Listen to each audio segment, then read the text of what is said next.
नमः शिवाय। आज सोमवार के दिन आइए सुनते हैं शिव जी और पार्वती जी की यह कथा। एक समय की बात है, किसी नगर में एक साहूकार रहता था। उसके घर में धन की कोई कमी नहीं थी, लेकिन उसकी कोई संतान नहीं थी। इस कारण वह बहुत दुखी था। पुत्र प्राप्ति के लिए वह प्रत्येक सोमवार व्रत रखता था और पूरी श्रद्धा के साथ शिव मंदिर जाकर भगवान शिव और पार्वती जी की पूजा करता था। उसकी भक्ति देखकर एक दिन माँ पार्वती प्रसन्न हो गई और भगवान शिव से उस साहूकार की मनोकामना पूर्ण करने का आग्रह किया।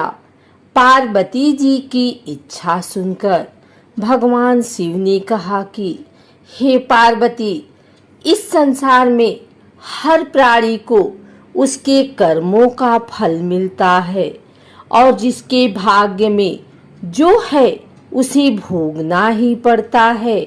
लेकिन पार्वती जी ने साहूकार की भक्ति का मान रखने के लिए उसकी मनोकामना पूर्ण करने की इच्छा जताई। माता पार्वती के आग्रह पर शिव जी ने साहूकार को पुत्र प्राप्ति का वरदान तो दिया, लेकिन साथ ही यह भी कहा कि उसके बालक की आयु केवल 12 वर्ष होगी। माता पार्वती और भगवान शिव की बातचीत को साहूकार सुन रहा था। उसे ना तो इस बात की खुशी थी और ना ही दुख। वह पहले की भांति शिव जी की पूजा करता रहा। कुछ समय के बाद साहूकार के घर एक पुत्र का जन्म हुआ। जब वह बालक 11 वर्ष का हुआ तो उसे पढ़ने के लिए काशी भेजा गया। साहूकार ने पुत्र के मामा को बुलाकर उसे बहुत सारा धन दिया और कहा कि तुम इस बालक को काशी विद्या प्राप्ति के लिए ले जाओ और मार्ग में यज्ञ कराना। जहाँ भी यज्ञ कराओ वहाँ ब्राह्मणों को भोजन कराते और दक्षिणा देते हुए जाना। दोनों मामा भांजे इसी तरह यज्ञ कराते और ब्राह्मणों को दान दक्षिणा देते काशी की ओर चल पड़े। रात में एक नगर पड़ा, जहाँ नगर के राजा की कन्या का विवाह था, लेकिन जिस राजकुमार से उसका विवाह होने वाला था वह एक आंख से काना था।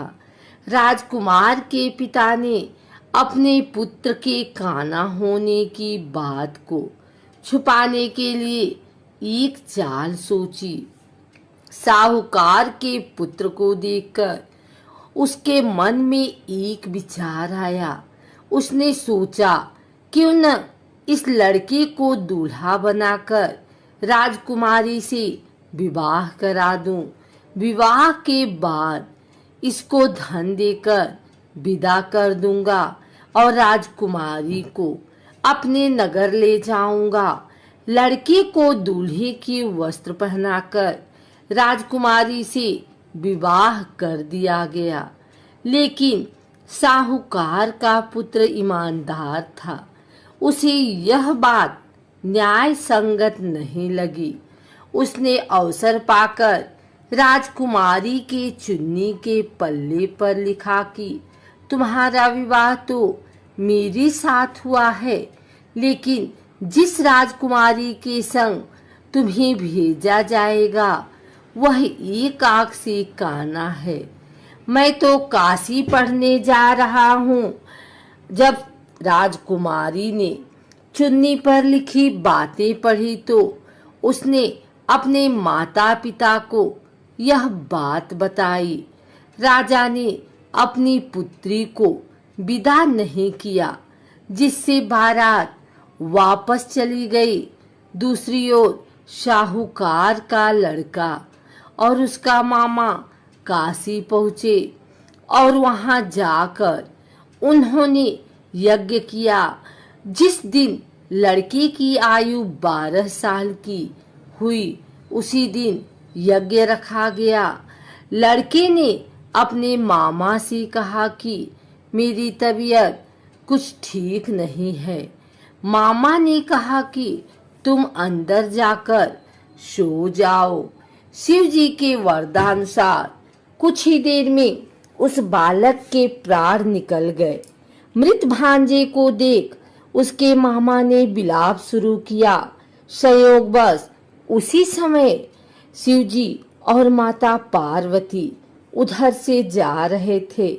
पार्वती ने भगवान से कहा, स्वामी, मुझे इसके रोने के स्वर सहन नहीं हो रहा। आप इस व्यक्ति के कष्ट को अवश्य दूर करें।